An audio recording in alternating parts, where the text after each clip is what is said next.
Bienvenidos a Global Macro en Español, un podcast creado exclusivamente para impactar tu curva de aprendizaje en los mercados de capitales. Traído a ustedes gracias a Kaplan, Battlefield, Ideal Ratings, Kaya y The Hedge Fund Association.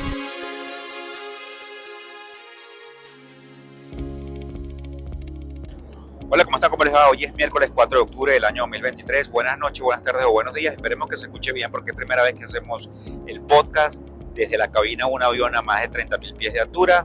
Vamos a una conferencia en el área de Escodel en Phoenix, donde afortunadamente hemos sido invitados a hablar en toda la parte que en inglés se llama Private Funds y tratar de poner el granito latinoamericano en la conferencia de todas estas personalidades que están en esta importante área del mercado de las inversiones alternativas. Recuerden inscribirse en factoreseconómicos.com.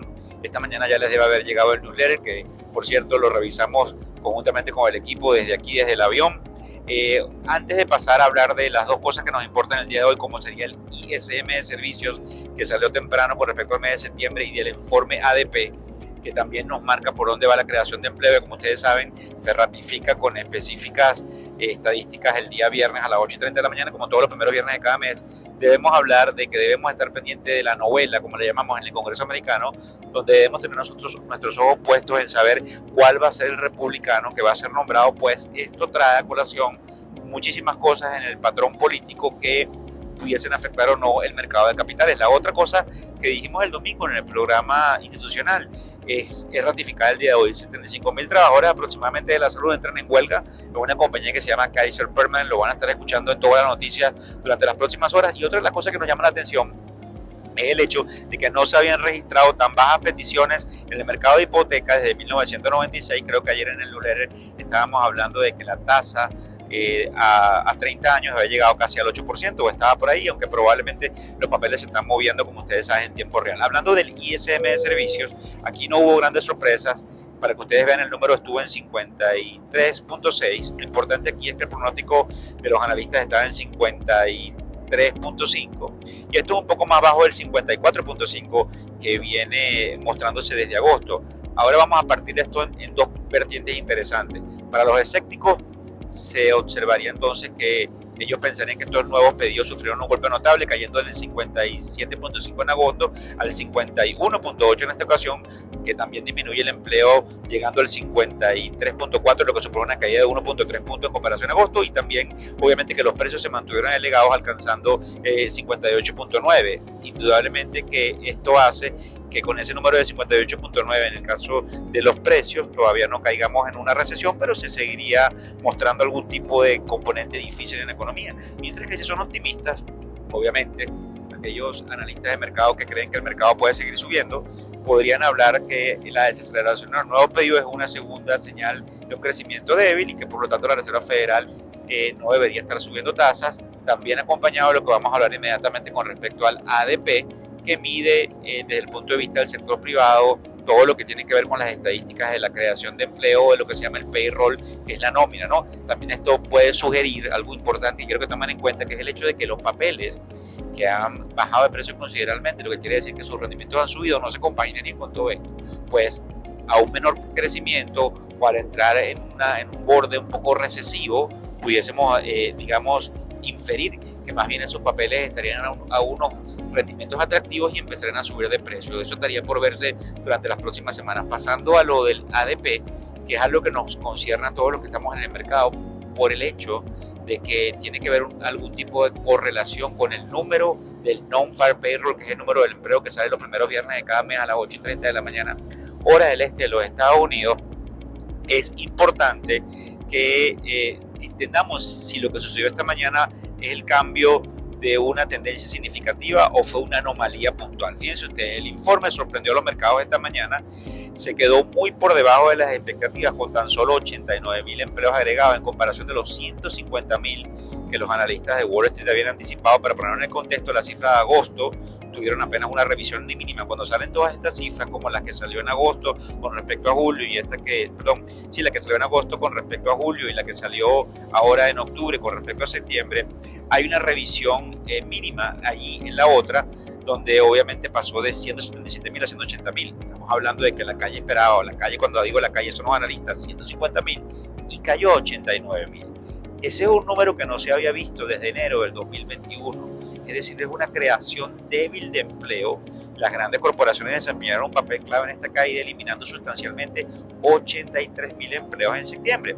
Acuérdense que es importante porque esta es una de las aristas que sigue la Reserva Federal para saber por dónde va la economía, y es un poco doloroso porque cae en un terreno del cual nadie quiere hablar, que es la posibilidad de pérdidas de empleo, profundizando en los sectores, tanto en la manufactura como en los servicios empresariales y profesionales.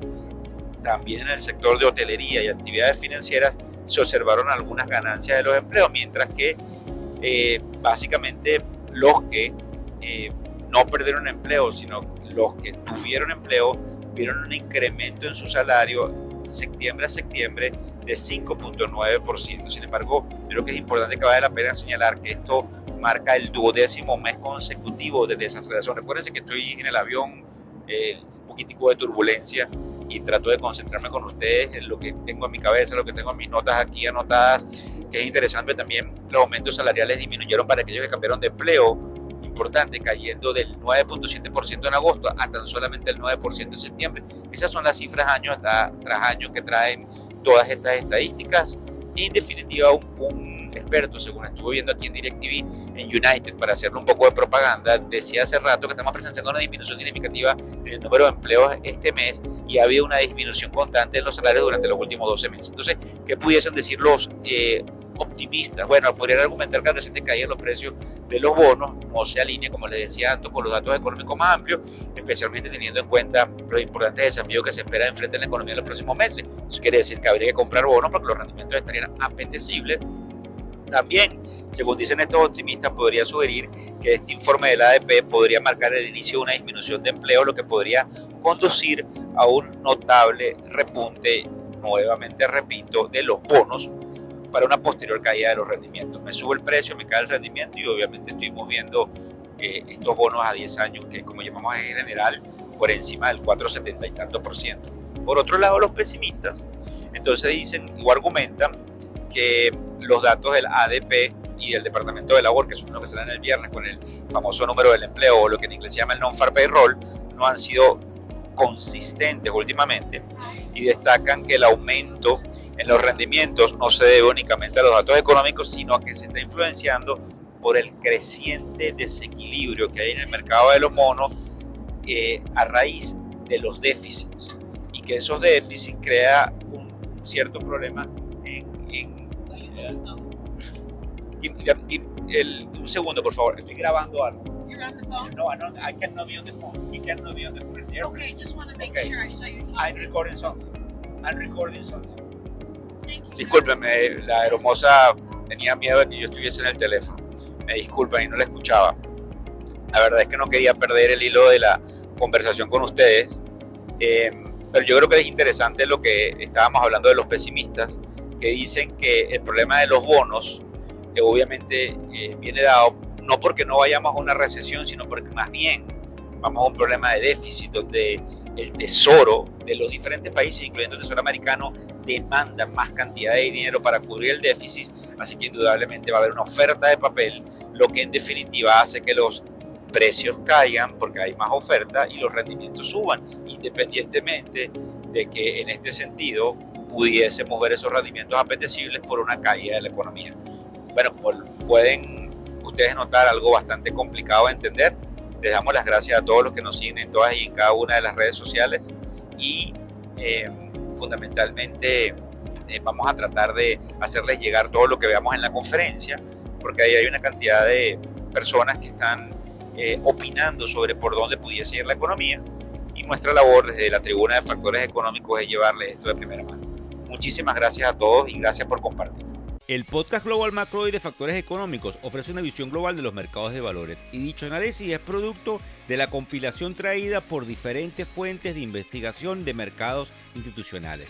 Por motivos y declaración regulatoria, Este podcast no debe ser interpretado como una recomendación precisa en inversiones, bien sea en productos y o vehículos financieros. Y además, sugerimos consultar con su respectivo asesor particular de inversiones o su equivalente en caso de suscitarse cualquier duda que pudiese derivarse de nuestra fuente informativa. Este podcast es narrado por Víctor Hugo Rodríguez, quien es un conocido profesor y comunicador financiero, cofundador de la plataforma educativa ilafin.com.